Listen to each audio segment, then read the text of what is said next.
Morning, it's Tuesday, January 2nd. Today I want to talk about the leadership in Gaza. The leaders of Gaza are multi-billionaires. They're getting money from all over the world, money that is contributed from many countries, even though these people are terrorists and killers and have kept their population in abject poverty for most of the time since they've been in power. The leaders of Gaza are multi-billionaires, and they have gotten that way by stealing huge chunks of money from the donations of other countries and the taxes that they have put upon people and organizations in order to do business within Gaza. And why hasn't anybody raised a red flag about this?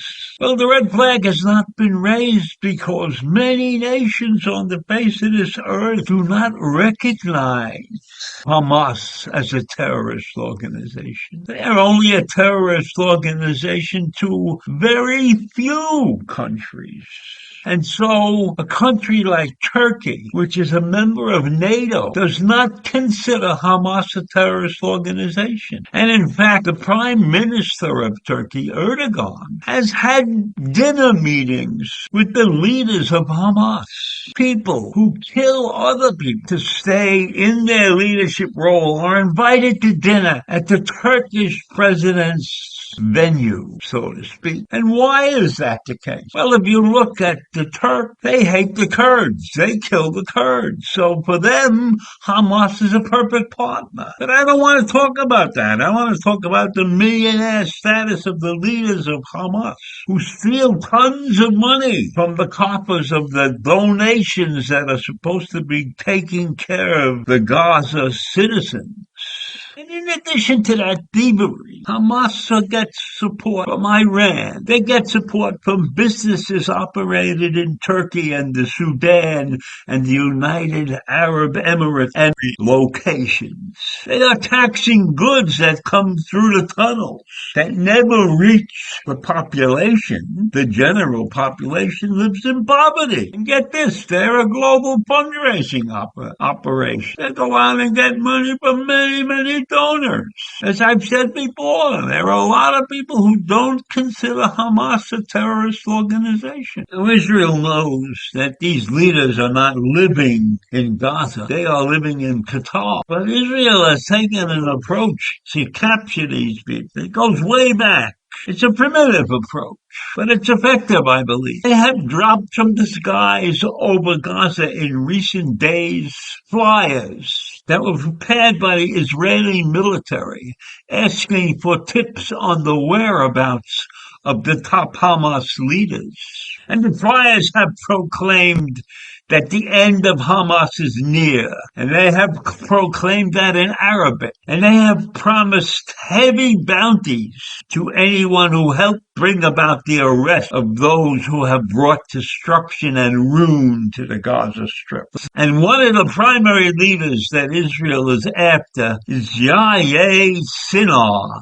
He is headed on the list in exchange for a reward of $400,000, more than 1,500 times the average monthly salary in Gaza. Think about how poorly those people are being treated and how they have lived in abject poverty under the Hamas regime. And he was not the only one cited in these flyers. His brother was cited in the flyers also. And there were hundreds of thousands of dollars involved. in reward money if the Gazans will step forward and give Israel the information needed to track these killers down. But when I look at this, I recognize the fact that many Gazans are in favor of the actions of their leadership. Even though they are living in abject poverty, they still cling to the idea that Israel must be destroyed.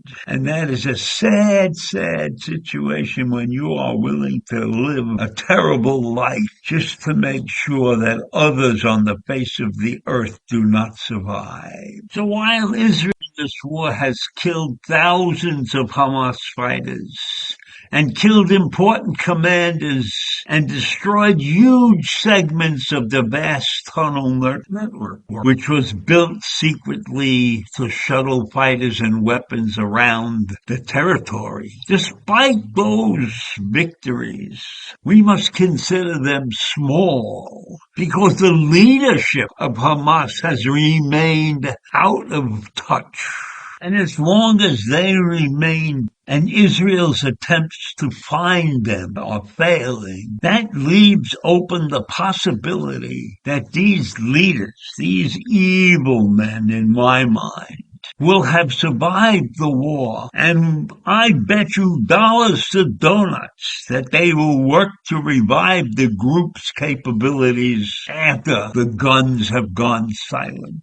So it is imperative that Israel find this group of leaders and give them what they deserve. And I am not talking about a life sentence or anything like that. Hanging or something would be an appropriate solution. But meanwhile, Israel is having a problem finding these guys. Israel is having a problem getting cooperation from the Gazan people to find them, which indicates to me that the Gazans would rather live in poverty as servants to this group of people that hide in the tunnels than work with Israel. This statement should not really surprise many because these people are loyal to Sinwar, and Sinwar has never ever said he would compromise. Sinwar is determined to destroy Israel, to kill off the Jewish nation, to kill off all Jews in the world. And I believe that evil idea sits very strongly in the minds of most Palestinians.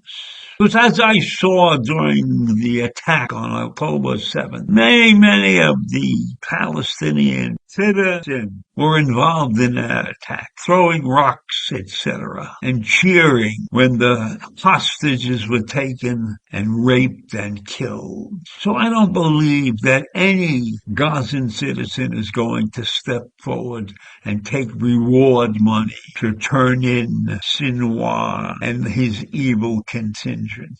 So I believe this war, this Palestinian war, is going to take a long time to come to a reasonable end. I don't think it will be a victory. I would have to call it a reasonable end. And I leave you with those thoughts this morning. Bye.